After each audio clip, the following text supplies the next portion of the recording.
The Angels 2014. The Angels, world champions. Oh, and first pitch crushing.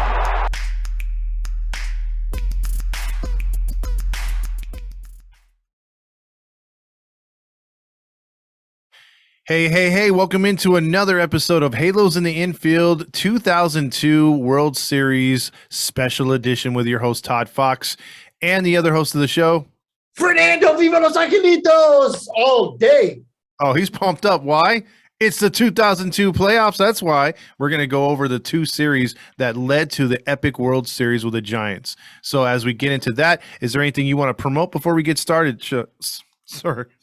Well, cut that part. We can't talk about the fact that we're going to promote this off air, I promise. But dude, that hat, clean, bien limpio.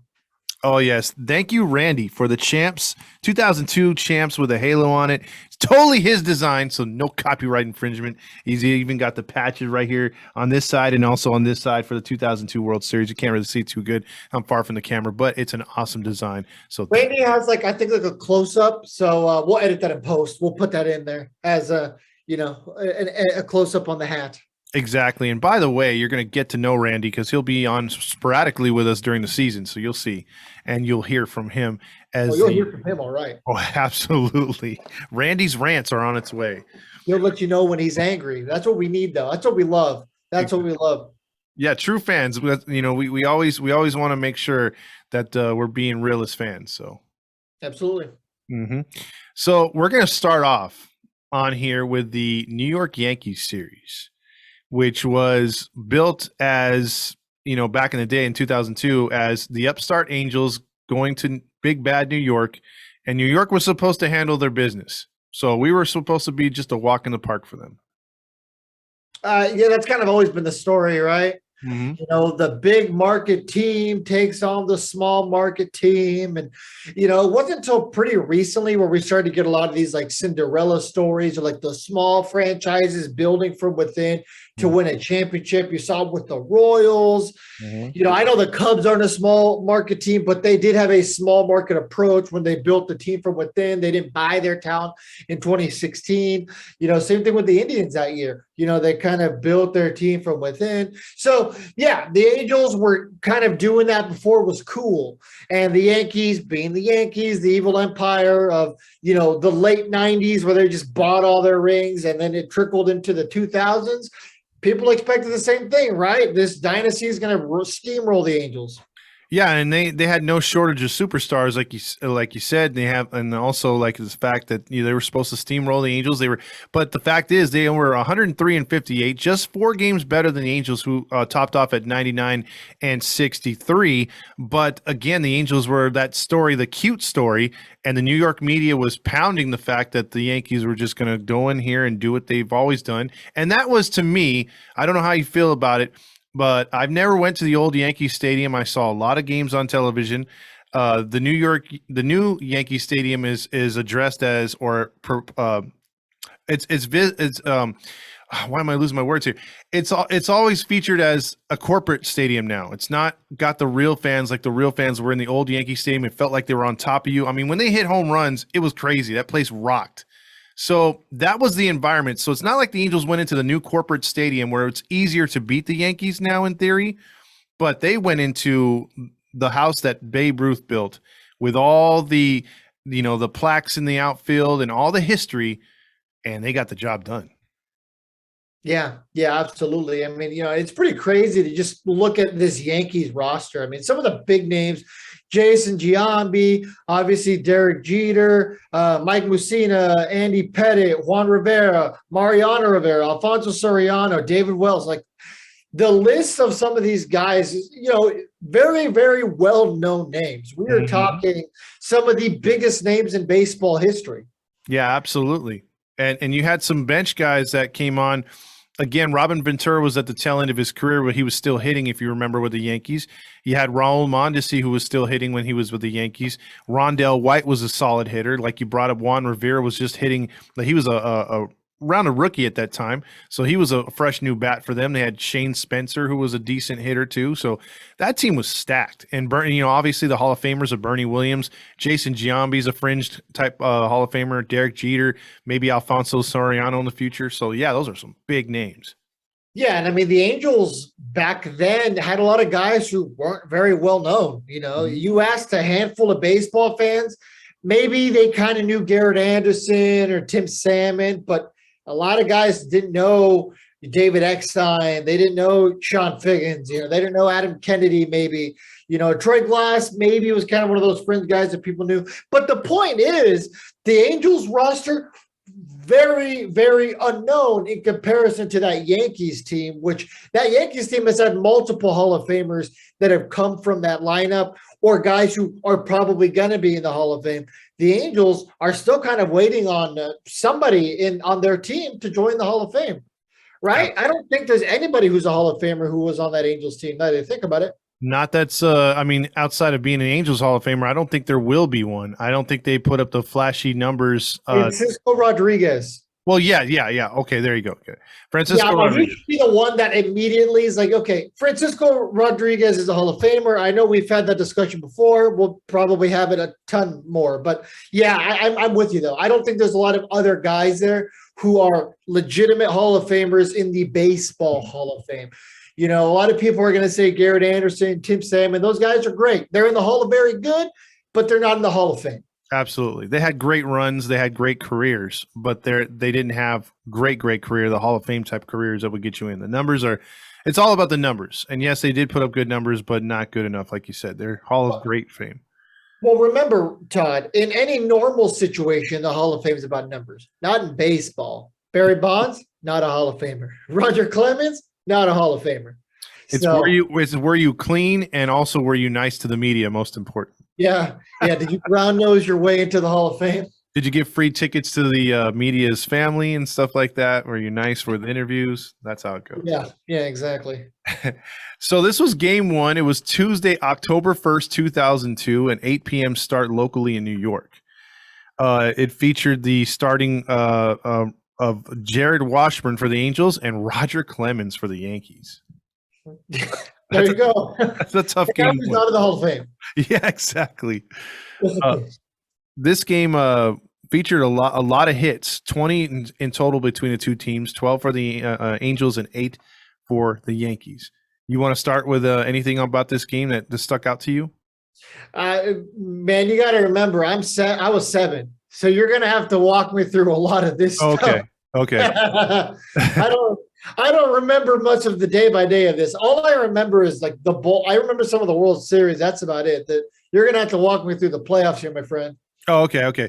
So basically in this game, the upper hand obviously was, if you're a betting man, you're going to go with the Yankees. Roger Clemens at home. He's dominant at home, stuff like that. Jared Washburn surrendered a run early to the Yankees, and they took a 1-0 lead in the first inning. But the Angels responded with 1 in the third, 2 in the fifth, and 1 in the sixth, while the Yankees responded with 2 in the fourth and 1 in the fifth. The reason why I bring that up is it was 4-4 after 5, and going into the sixth inning, they would lift Roger Clemens. So Jared Washburn actually outpitched Roger Clemens. Roger Clemens only pitched the let's see, hold on. Washburn went in this game. Let me get to the pitching stats here real quick. Washburn went 7 innings, surrendered 4 runs on 6 hits. He gave up three home runs in the game and had 2 walks and 2 strikeouts. Roger Clemens' line was 5 2/3, 4 runs, 8 hits, 4 earned runs, 3 walks, 5 strikeouts. And he threw 113 pitches in this game. And Washburn only threw 81 through 7. So he was very effective, and he was more of a contact type pitcher, pitch to contact. So the Angels were deadlocked at 4 going into the 6th inning. And that's when Troy Glass, that's when they got a run to go up 5-4. Let me see who got him the run real quick here in the 6th. See, it was a single too short. Adam Kennedy knocked in a run, so the Angels took a 5-4 lead at this time in the 6th inning. And then they tied it. I'm sorry, they tied it at 4 in the 6th inning. Troy Glass in the 8th inning off of Ramiro Mendoza would go deep to give the Angels a 5-4 lead. Now, Ben Weber had came in, got a hold in the 7th, and he was pitching into the 8th before a very controversial call. Scott Schoenweiss, as Angels fans know, was a starter for most of the year, but he came out of the bullpen in the postseason, and he did not do a good job in the 8th inning because in the bottom of the 8th inning, where usually the Yankees get their magic, Ben Weber replaced John after replacing him in the 7th inning. 8th inning started. There was a ground ball, ground out. Then let's see, you had a line out.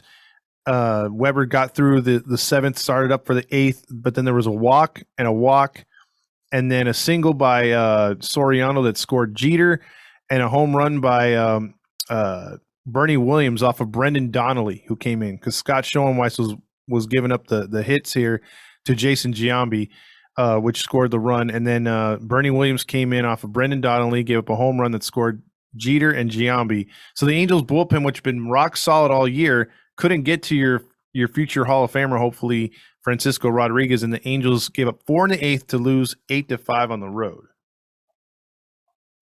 Tough loss. Yeah, tough lot. Well, one other thing I'll share about this game is Derek Jeter and the media came out, and when they asked him, "Hey, nice win for the Yankees, typical comeback. The pitching could have been better, but how do you guys feel after winning Game 1? Should you guys take a commanding lead in Game 2?" Jeter stopped the reporter and said, "These guys are really good. Like, we're not taking them for granted. They're really feisty. They're hard to beat, and we're in a dogfight." And the reporter said, "But you're up 1-0. You took the pivotal Game 1. You can go for the jugular tomorrow." He's like, "I don't have a good feeling about this. This is gonna be a knock 'em out, drag out series." And he said that about the Angels, and that's with no prior history of them being any good. So Jeter had a feeling about this series. I mean, Jeter knew baseball. I mean, I'll tip my cap to him. I was never a big Jeter guy, but definitely always knew what he was talking about. He was also always pretty humble. So yeah, for a guy, I can remember Jeter being an a-hole. Now, if we're talking about A-Rod, that's a different situation. But yeah, it's true. But your boy Rivera got the save in that game. The Angels went 1-2-3 in the 9th, so there was no rally monkey in that game. one other thing that's crazy. So, like this series win probability chart after Game 1 was still pretty 50-50. And I understand it's only a 1-0 lead for the Yankees at that time. But with the, if we're talking like betting, like sports betting, what it is today, the Yankees had a huge advantage over the Angels. They were favorited. I feel like most people probably would have projected a sweep. Yeah, absolutely. Because the Angels, to that point, were never good. What, 1-2 playoff appearances in the history prior to this? I think 1, right? It was just in the 80s? No, they had 3. It was 79, 82, and 86. Okay. I knew 86 because that was the team that everyone's like, man, they should have done more. Yeah, that's the one that kills me every time. We should have won. And then people forget they were 1 game out of the postseason in 87. They had a really good team in 87 too. Okay, well, there you go. Well, in the so 2001, they weren't good. 2000, they weren't good. The Disney era, if you take out the World Series, let's just say the Angels missed the playoffs that year, the Disney era would have been a complete failure. You know what I mean? Little to look forward to. I think they laid the groundwork for the Artie stuff because all those players came through, were all drafted by Disney, all came through the farm system by Disney. And I think they Artie got his first few, I say 6 to 7 seasons all on Disney returns, basically. Yeah, and then and he bought the right pieces and brought them in. It wasn't like, hey, we're gonna bring these guys in and they're gonna lead us to the promised land. It was these guys will help us get there. You got the Torrey Hunter, the Bartolo Colon, you've got Vladimir Guerrero to help you get there, on top of the guys you already had. Yeah, exactly. So Game 2 was built as a game that the Yankees would stick a fork in the Angels and go up 2-0. Because remember, this is a best-of-5 series. This game went 4 hours, and it was played on October 2nd, a Wednesday, start time of 8:22. So this game went well over midnight. The Angels and the Yankees combined for 29 hits total, 17 for the Angels, 12 for the Yankees. And this was a game that, if you look on paper, like you said earlier, you have the Yankees starting big bad Andy Pettitte, and he's opposed by an aging, some would say, over the hill at that time, Kevin Appier. So you're thinking, okay, the Angels are in real trouble. They threw their best in game one, couldn't get it done. Now game two, you're relying on an old veteran to get you to get this series tied up. But credit to the Angels, home runs off of Andy Pettitte by Tim Salmon and Scott Spezio early gave the Angels momentum as they jumped on the Yankees 4-0 after 3. The Yankees would knock in 1 in the third, 2 in the fourth. So you have a 1-run game going into the sixth. The Angels would then lose the lead by giving up 2 runs in the sixth inning as the Yankees would knock in Alfonso Soriano's home run with Juan Rivera at first base.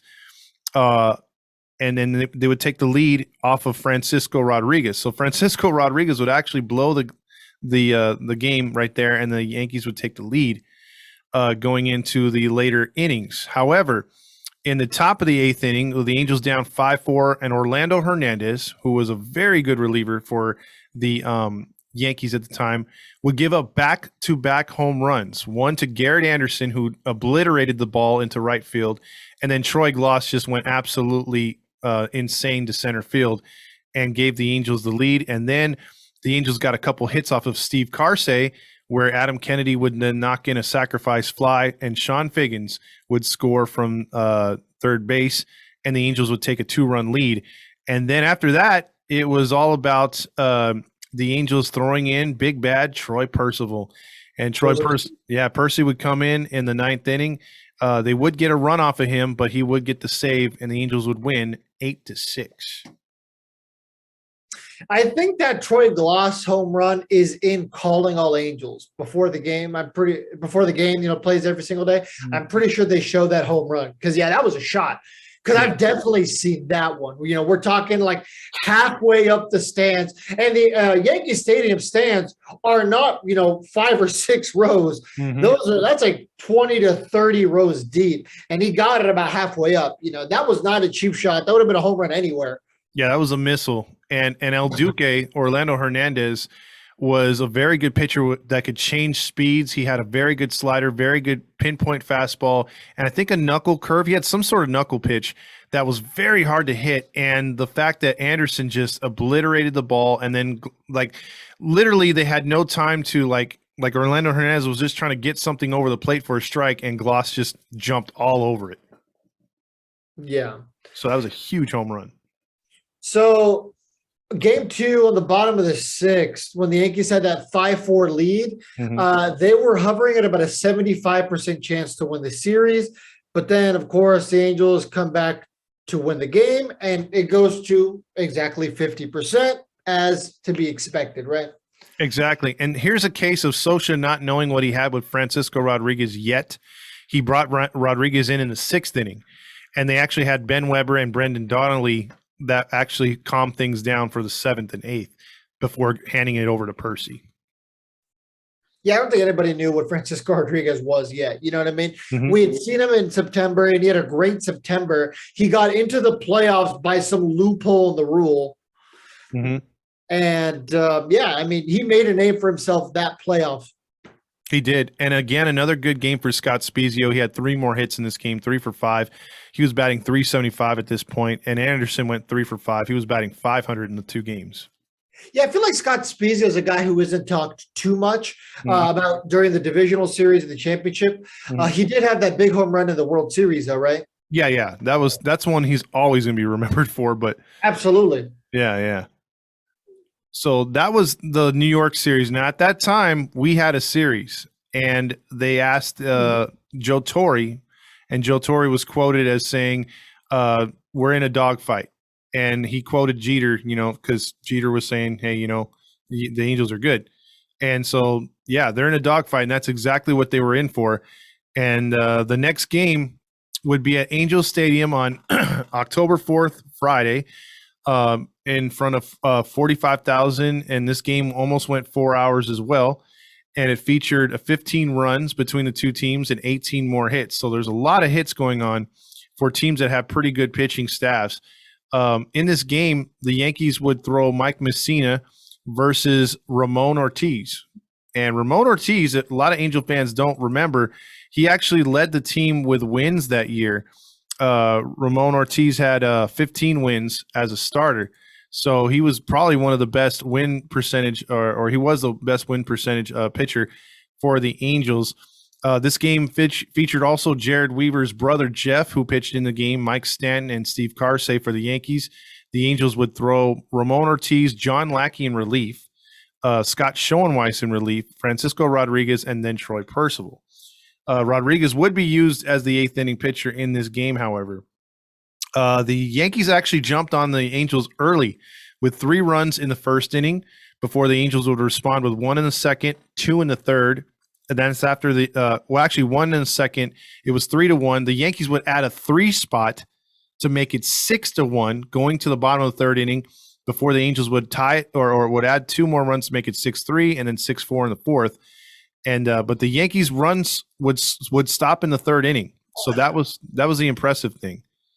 The Angels would get home runs by Adam Kennedy off of Mike Messina in the fourth, Tim Salmon off of Steve Karsay in the 8th inning in this game as well. Let me get to some of what the highlights here. So the Yankees had went up 6-1 at that point. The Angels would come back here with Adam Kennedy's home run to make it 6-3. And then let's get down here. Adam Kennedy would hit a fly ball with Fulmer scoring. And then in the 7th inning, the Angels would get a single by Scott Spiezio that would score Anderson. And then they got a double from Darren Erstad that would score Adam Kennedy late in the 8th inning, and also a home run by Tim Salmon with Darren Erstad scoring. So in the game, real quick, with the box score, you had 2 more hits for Darren Erstad. You had 4 RBIs for Tim Salmon, 2 hits in 5 plate appearances, another hit for Garrett Anderson, and 2 more hits for Brad Fulmer, 2 more hits for Scott Spiezio.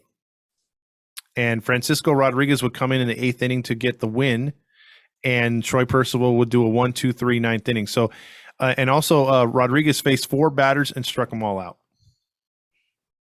Yeah, the legend of Francisco Rodriguez began to grow. 2 straight wins. Like you said, 4 for 4 there on K's. Pass the ball over to Percy. Percy gets his 2nd save of the playoffs. Mm-hmm. And this was a huge 9-6 win because this was pivotal game 3. Now you're 1 game away. And now all the pressure, because again, this is a team that it hasn't paid out their players yet, being the Angels. So you have a lot of guys like on either rookie contracts, or you have them on, you're getting paid the minimum. I think only Garrett Anderson and maybe Tim Salmon had their first big contract, or Tim Salmon was at the tail end. I'm sorry. And you had other players like Troy Gloss, stuff like that. These guys hadn't been paid yet.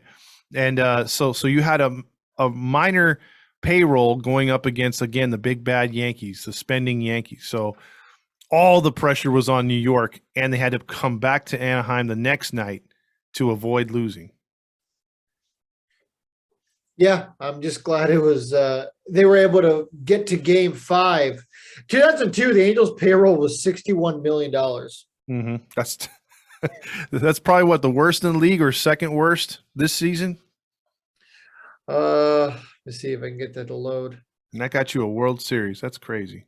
Nah, it was middle of the pack. Middle of the pack. Okay. Highest was the Yankees at 125. Got you. Oakland was at 40 million. And, that was, of course, the beginning of Moneyball. Mm-hmm.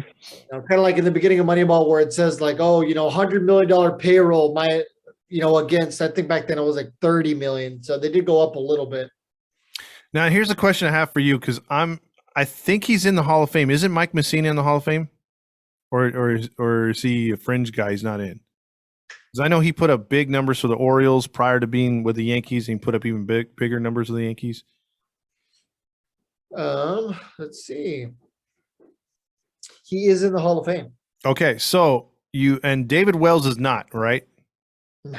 Okay, so but we can agree, though, in his career, David Wells was a gamer. and a very tough pitcher. So my point being, you faced Roger Clemens in the first game, who should be a Hall of Famer without PEDs. You have Andy Pettitte, who is a Hall of Famer, I believe. Then you have Mike Messina, Hall of Famer. And then you have to face David Wells, a fringe guy, Hall of Famer. 4 powerful pitchers. And I wouldn't say fringe. I mean, 239 wins, 157 losses with a 4.13 ERA. I don't think that's – well, I mean – oh, okay. You're right. I think of David Wells in the dominant seasons he had. He did have some dominant seasons. So maybe I am overplaying him a little too much. I get you. I remember him growing up and watching him pitch in San Diego. You know, like I said, I'm a Padres fan. So I remember seeing like the older Boomer. Oh, okay. Yeah, I'm more the Boomer before he went to Toronto, and the Boomer when he got a couple no hitters. I think he threw a perfect game too. So he did some pretty good stuff. He actually looked a little slimmer. Yeah, I remember a very unfit David Wells who used to yell on his glove. Okay, well there you go. But my point being though, you have 4 really good pitchers that are gonna, that should set the table for a Yankees win, and it should be like a 3-1 Yankees series win. That's what you would think. But again, Ramon Ortiz, he got lit up in the playoffs in the last game, 6 runs, but the Angels came back and scored a lot of runs and really stole the series, in my opinion, in that game, because in this game, the Yankees' backs were against the wall and they had to face Jared Washburn again. And so he came out, and Jared Washburn, would go 5 innings. That's all he needed to do. 2 runs on 6 hits, 2 strikeouts, 1 walk, 94 pitches thrown. Brendan Donnelly would come in, do a good, he would give up 2 runs. But other than that, Sean Weiss did his job out of the pen, and Francisco Rodriguez and Percival nailed it down. Now, before we get to what happened there, the Yankees jumped on the Angels with 1 run in the second. The Angels would tie it in the third to make it 1-1. And then that's when the Angels, let's see, what inning did they erupt here? They erupted in the 5th inning. This was they put the series away in the 5th inning. In the 5th inning against David Wells, Sean Wooten, of all guys, would hit a solo blast to tie it off of David Wells. And then Erstad with a single up the middle, or on a pop fly to the middle of the field. Benji Gill, our new bench coach, or one of our coaches, scored from third. Eckstein would score from second, and the Angels would go up 3-1. And then Tim Salmon would single on a line drive. Eckstein scored. Erstad would go to third. And then Anderson would single on a fly ball to short. Erstad would score. Salmon to third. That's what the Angels were doing, just finding holes, getting hits, very unselfish baseball, and that's what was killing the Yankees. David Wells still in there. He gave up another single to Scott Spezio. Salmon would score, and Anderson would go to second. And then with Ramiro Mendoza in there, Sean Wooten would bat around in the inning, and he would single to right field. Anderson would score, Spezio to third. Then Benji Molina, our friend, would double to left field. Spezio scores, and Wooten scores. So an 8-run 5th inning just put the Yankees out of their misery. The Yankees would only get 1 run in the 6th, 1 in the 7th, 1 in the 9th to kind of make it look close. But in the end, the Angels would advance on to the ALCS with a 9-5 win. Yeah, the game wasn't nearly as close as a score might indicate. Yeah. I mean, the Angels are slapping the ball all over the place. Again, 15 hits. Yeah. So in this series, you scored 5 runs in a losing effort, 8 in a winning effort, 9 in a winning effort, 9 in a winning effort. I mean, you should win when you're scoring that much. Yeah. Yeah. And, their pitching did well enough to get them to where they needed to get to. Their pitching would kind of step it up as the playoffs went on, because they did allow a pretty decent amount of runs to the Yankees. Yes, they did. They did. So, but it was something that you look at those 4 pitchers that the Yankees threw out there, and the Angels threw Jared Washburn twice, and they threw Kevin Appier, aging guy, and a very unreliable Ramon Ortiz with a high ERA, and they got the win. So that was very, very unexpected, even for me back then watching that series. Yeah, the back of their bullpen though did do what they had to do that entire series, really. Oh yeah, absolutely, absolutely. So, any final thoughts on the Yankees series that you were impressed? No, no. I mean, at that point, some eyes started to wake up. People started to realize who a lot of the lesser known guys are, because they were in the national spotlight for once. Absolutely.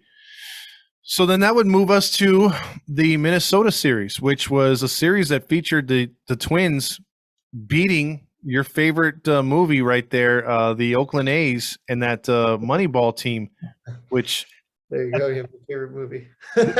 well, the ending of that movie, how did you feel about the ending of the movie? I mean, we knew the result, but when you watched it, I felt empty when it showed the Twins making that catch and beating Oakland. I'm like, all that for that. Yeah, well, like Brad Pitt said, if you don't win the last game, nobody gives a shit. So Exactly. sorry, Oakland. You know what? And they're still waiting to win that game. They sure are. And they might have to win that game in Vegas if things. In all fairness, I guess we're still waiting to win that game since. So That's true. That's true. and if I'm really being fair, we made you know what? I was gonna say we've made a lot of playoffs immediately after the World Series, but then again, so is Oakland. Mhm. Oakland has never really been a team that's been out of contention for a long period of time. But whenever they are, they kind of figure it out. But Yeah, you're absolutely right. They take a year off and they're back for 3. So let's talk about the Twins real quick. So AJ Przinsky is one of the names that jumps immediately. They had a DH named David Ortiz, obviously now a Hall of Famer. Christian Gomez, Luis Rivas, and then Torrey Hunter is another name that immediately jumps out at me. Yeah, he's in his prime about this season right here. Also, an underrated guy was Corey Koski and Jock Jones. They did have some hitters on that team. I thought you were going to say the underrated guy was number what? No, never mind. That's not a number. Michael Jackson, who was 37 years old. No, Played 4 games. He moonwalked his way to a victory. Oh no! So in this game, we're actually playing in the Dome. So you new fans, the Twins actually played in the Dome with the Vikings. They shared a stadium. It was the Hubert Humphrey Metrodome. If you ever want to see something funny, YouTube the Minnesota Vikings dome collapsing during the snow.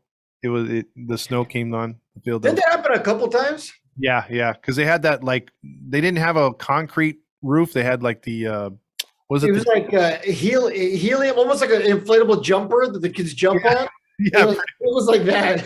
Yeah, you could drop someone from space and they'd bounce like 5,000 feet up in the air off the stadium. There you go. Quick mass.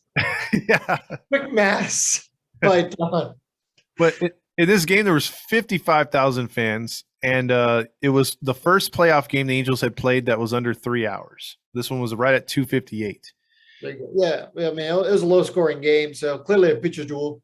Absolutely. This was and that's what the thing. The Twins did not kill you with their hitting, but they did have some good pitching, very underrated pitching. So you went from a series where the Angels were averaging double-digit hits and almost double-digit runs to 1 run on 4 hits, and the Twins had 2 runs on 5 hits. So the Angels' only hits came from Eckstein, Erstad, Fulmer, and Adam Kennedy. And the Twins would start Joe Mays, who would go 8 innings, 1 run on 4 hits, 3 strikeouts, 99 pitches.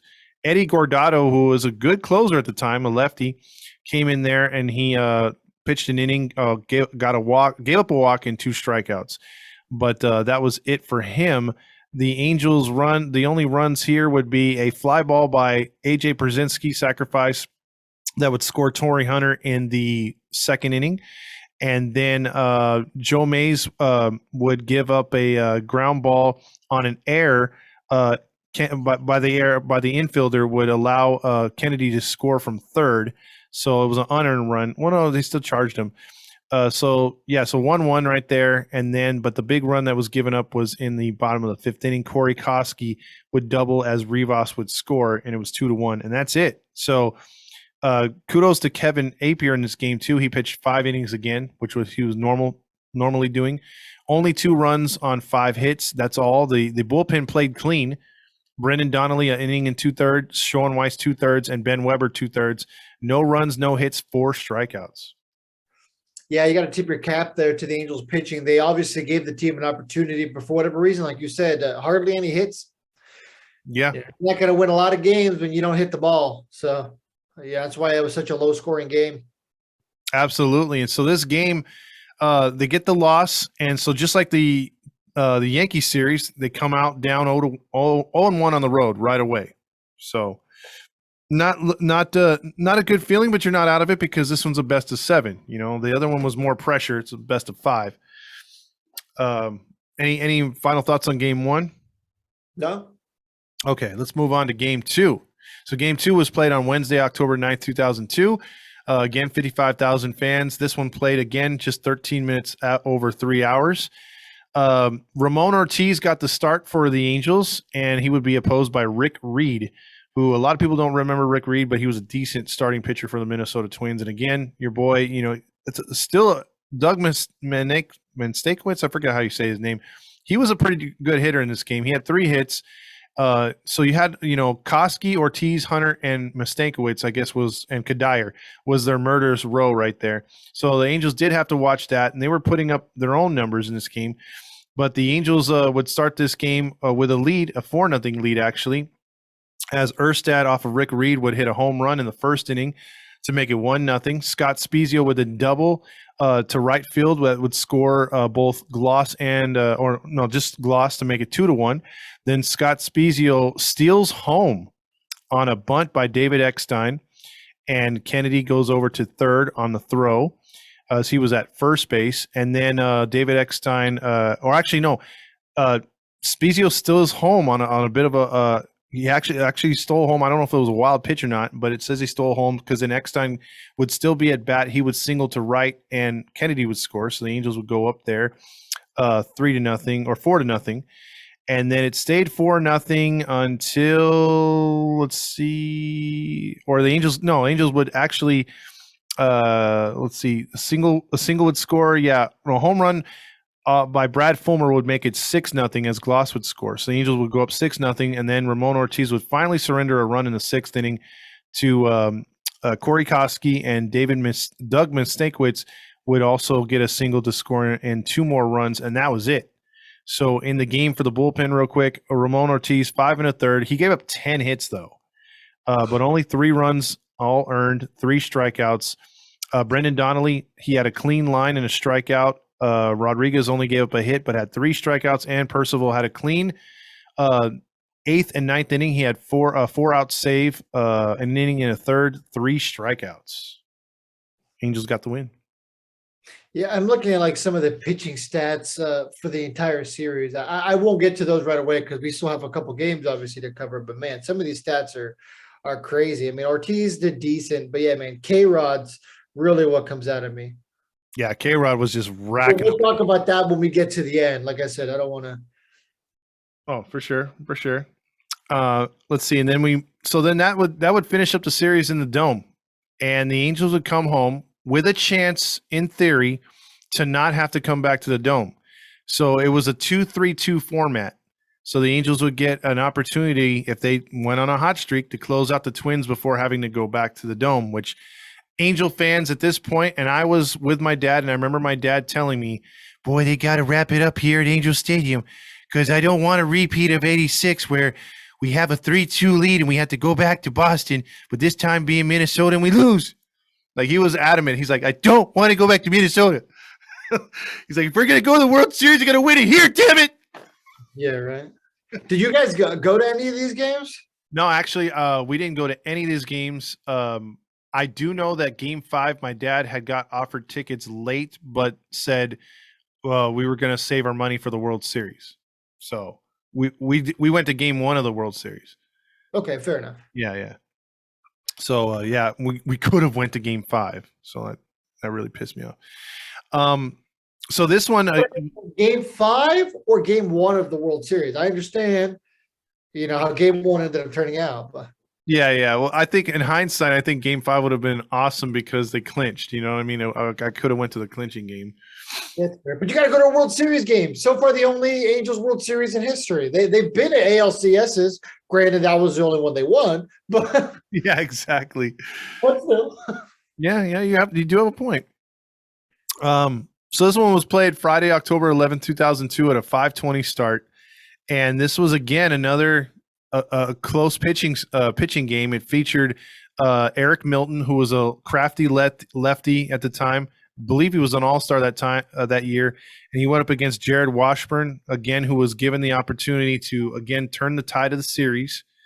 And this one was a tough one. The Angels would have 2 runs on 7 hits, and the Twins would have 1 run on 6 hits. This one was a pretty dramatic game for a lot of reasons. Again, being the stakes being so high, being a game 3, but how the Angels would win this game. The Twins would get the Angels would get a home run in the second inning off of Eric Milton. So a lefty-lefty matchup, the second time in the postseason that Garrett Anderson had taken a lefty deep. So that's how hot he was. So that made it 1-0. The Twins would then tie it on a Jock Jones double off of Jared Washburn in the 7th inning. That would score pinch hitter Moore, and that would make it 1-1. Now, going into the bottom of the 8th inning, the big clutch hit would be on a 3-1 count, Troy Gloss, J.C. Romero. A lot of baseball fans would remember him, but J.C. Romero served up the cookie that Troy Gloss would hit to right center field to give the Angels a 2-1 lead, and then Percy would come in the 9th and just 1-2-3 him. And Rodriguez, the inning before, 1-2-3 Koski, Ortiz, and Hunter. He struck out Koski, struck out Ortiz, and got Hunter to pop out. So the final line on that, real quick, on the pitching staff, Washburn again coming through 7 innings, 7 strikeouts, 1 earned run, 6 hits on 106 pitches. Francisco Rodriguez would get tallied with the win. He had a perfect line score again, 2 strikeouts, and Percival came in there and had a perfect save, his 4th of the postseason. Yeah, Drew Gloss hit his only home run of the series. Yep, and it was a moonshot, and it was, and that's just how they were. They were clutch all season, man, just clutch. Well, clutch is all you need. Absolutely. You would know because we haven't had too much of that lately. What is clutch? Well, in the last half decade. Yeah, it's been 7 long years, dude. So before we even knew kind of what clutch was, but yes, it's been the clutch we have now is Roger Lodge. Roger the Clutch Lodge is what they call him. Yeah, exactly. Okay, so this set up a pivotal game 4 for the Twins. The Twins did not want to go down 3-1 on the road, and this was Saturday, October 12th, a 5:15 start. This game was under 3 hours. And it featured a starting matchup of Brad Radke, again another underrated pitcher. And if you look at who they threw in the bullpen, they threw Johan Santana, who they didn't have as a starter yet, LaTroy Hawkins, and J.C. Romero. J.C. Romero was a good reliever.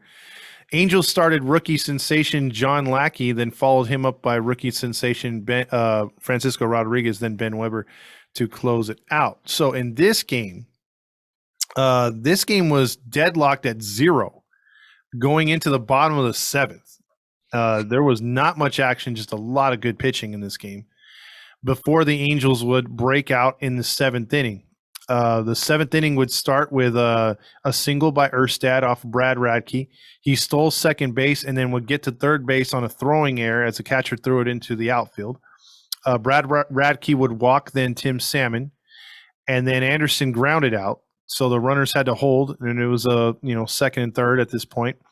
Brad Radke then gave up a single, though, to Troy Gloss, who came through, and Erstad would score to make it 1-0. And then Scott Spezio off of Brad Radke would double to right field. Alex Ochoa, who came in for Tim Salmon, would score, and that would make it 2-0 Angels. And then let's see.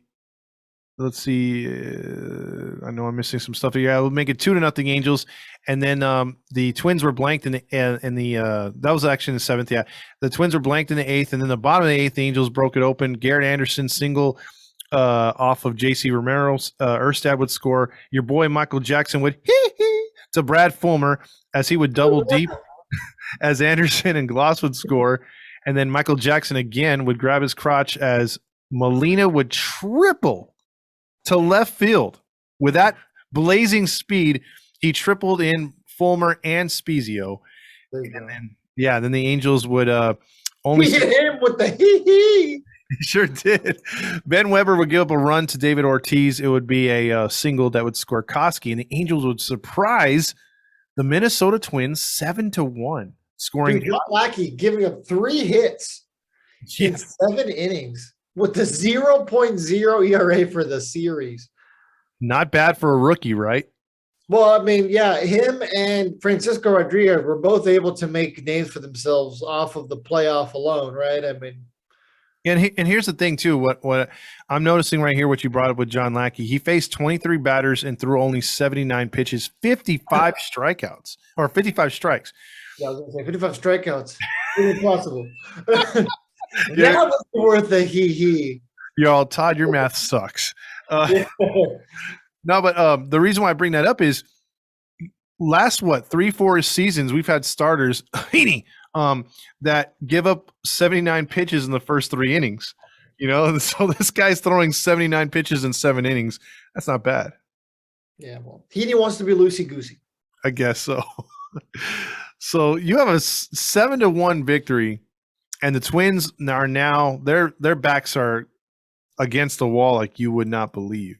Because again, even though the Angels had 5 more wins than the Minnesota Twins, the Twins were division winners of the Central. They beat the big bad Oakland A's. The Angels are supposed to be a formality.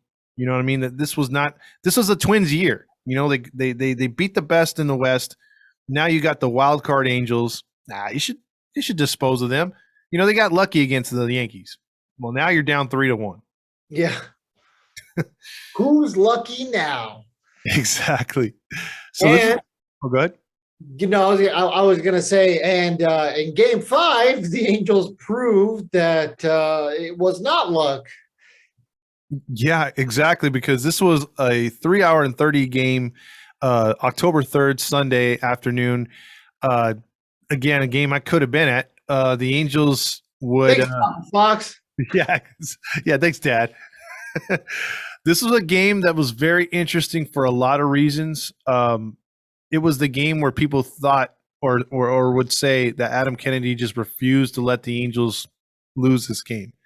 It seemed like whenever they went down because the Twins were taking the lead, he just would come up with a clutch home run, basically, and turn the tide. The Twins gave it all they could in this game, I believe. Joe Mays would get the start. Again, another good starter for them. He would be opposed by Kevin Appier. And the Angels, let's just go over the scoring real quick.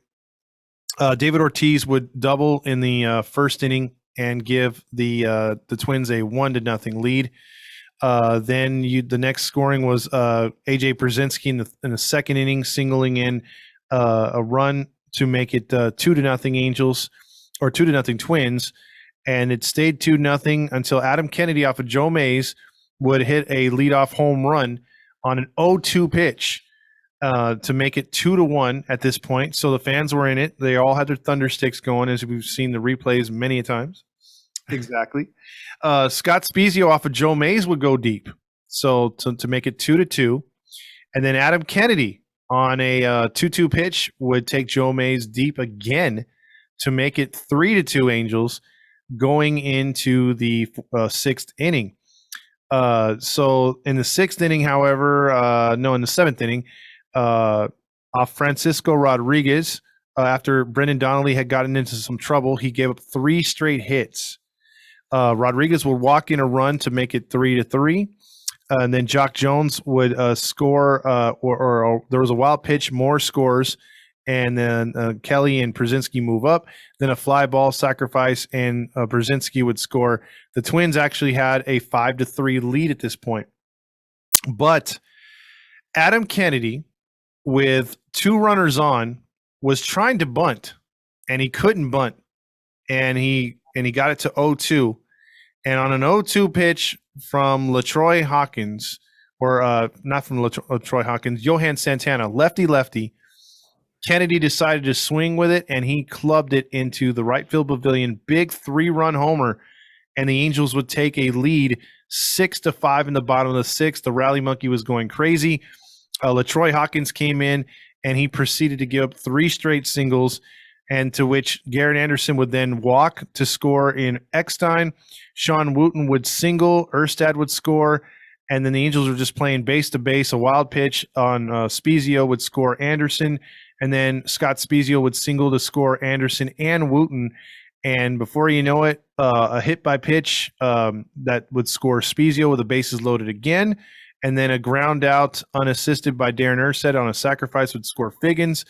The Angels put up their most runs in postseason history in one inning, 10-run 7th inning. Unbelievable. Yeah, they just had a lot of good performances throughout that entire series. I mean, we already talked about Lackey. I mean, Francisco Rodriguez with 4.1 innings pitched, didn't give up anything in terms of runs. Why am I can't find the strikeouts, but here we go. Strikeout 7. So yeah, I mean, overall, it was just a really well played series, back-to-back series, should I say, by the team that wasn't even supposed to be there, wasn't supposed to get as far as they did. Just really well played baseball. I mean, this is the kind of baseball that we've been wanting the Angels to play for a long time. That was like prime and pinnacle Mike Scioscia baseball, the small ball, score on the wild pitches, take the extra bases, pitchers make their pitches. The defense was there. Everything worked out for the Angels absolutely perfectly. Yeah, and that's the thing I miss about Mickey Hatcher as a batting coach and the hitting coach, because he preached contact. Just make contact, have smart at bats, and that's what the Angels did. And they forced pitchers to make the extra pitches, and they would get at them. And they did. And Adam Kennedy had a moment there, a 3-run epic game, to launch the Angels into the World Series. And again, the win probability out of the 4 teams in the American League, I think the Angels had a 19% chance to reach the World Series, and they took out 2 very good teams. My question to you, though, knowing what the Angels did with Oakland and struggled with them in 2002 during the regular season, are we talking about a World Series championship if they progress past Minnesota and we meet up with Oakland? Do you mean like the Yankees didn't make it and we played Oakland in the championship? Yeah, no. If Oakland beats the Twins and we beat the Yankees, do you think we still advance to the World Series and do what we do against Oakland?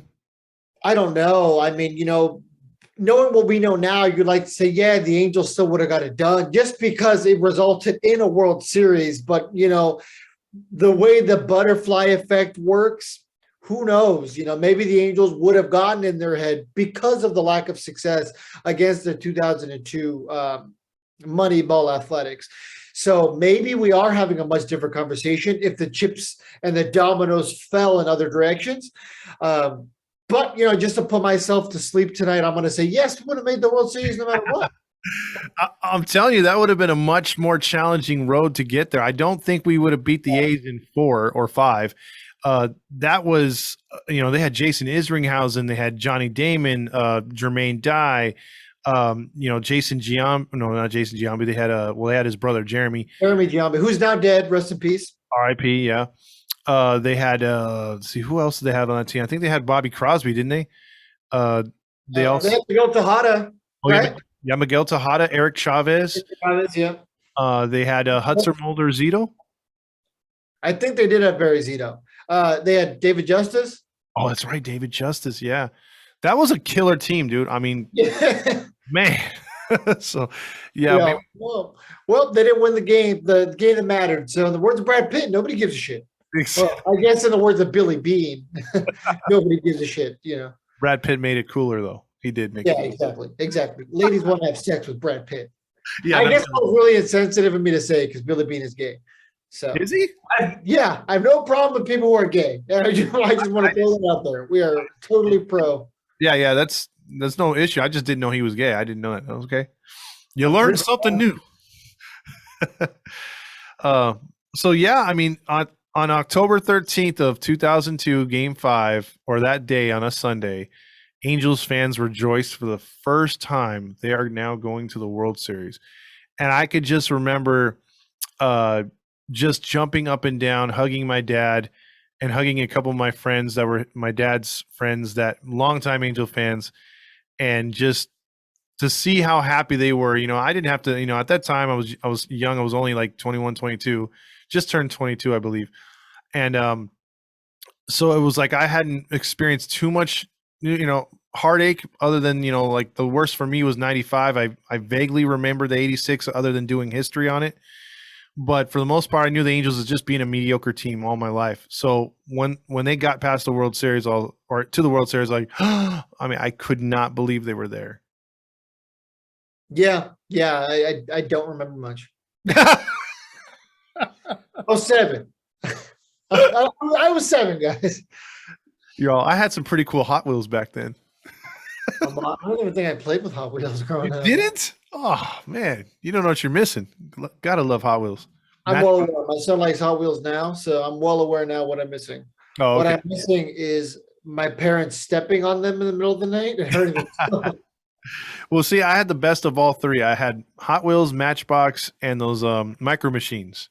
I love Micro Machines. Yeah, those were awesome. I think I was more of like a Lego kind of guy, and I didn't really even like Legos that much. Mm-hmm. I used to like it when my dad built the Legos, and then I can play with the complete sets. Oh, you didn't like building them?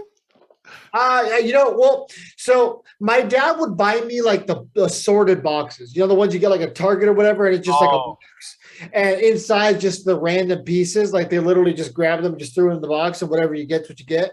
Yeah, my dad would buy me those. Oh, yeah. But like whenever I got like a set, so there was like this bootleg Indiana Jones situation before they had the rights to Indiana Jones. So like I had those sets, and I'd ask my dad to build me those because I mean, I wasn't very good at following the instructions. Things like that, So No, I get you with the ones where they just throw them all together because those would frustrate me. I'd be like, "What the hell am I supposed to build with this? Like how?" I like those. Oh yeah, I used to build baseball stadiums. Oh, see, I was opposite, man. I had imagination, but with imagination to construct something, I couldn't do it. So like I needed the instructions. So I was opposite. I looked for the kits, but for the random ones, I'd be like, "Duh, what can you do with this?" Couldn't do it. I don't know. Put them in my nose. Yeah, exactly. Bite them or put them up your nose. But yeah, there you go. The Angels are in the World Series at this time. So with this episode, we talked about the Yankees and the Twins. And so the AL is all done. It's now marching on to the World Series where the Giants would advance. And we're going to get into 5 games, similar to what we did with this, a 5-game breakdown. And then what do we have after that? We are going to do a live, a hopeful live stream of Game 6 and Game 7, where you guys can tune in to our social media outlets, the Twitch, the Instagram, and all that, Facebook, YouTube, simultaneously as we rewatch those games. But you'll have to tune in for all that fun, epic World Series stuff, because today was about leading us to the World Series. Absolutely. That is going to be so much fun, talking about the first 5 games and then doing the watch party where you guys could even chime in and be cheering with us and watching it in real time. So we're looking forward to that. I'm stoked, Fernando. Yeah, it should be fun because the World Series I actually remember portions of. So that'll be nice to rewatch. Okay. So you were pulling the Legos out of your nose and actually watching at the time, huh? Well, the World Series was something that was a little easier to see in the sense of like my dad was watching the World Series. I mean, I had a little TV box in my room back then where you had to I had a VHS player, and that's the bulk of what it was. So, but yeah. So the World Series was on the house. So okay. That I remember watching.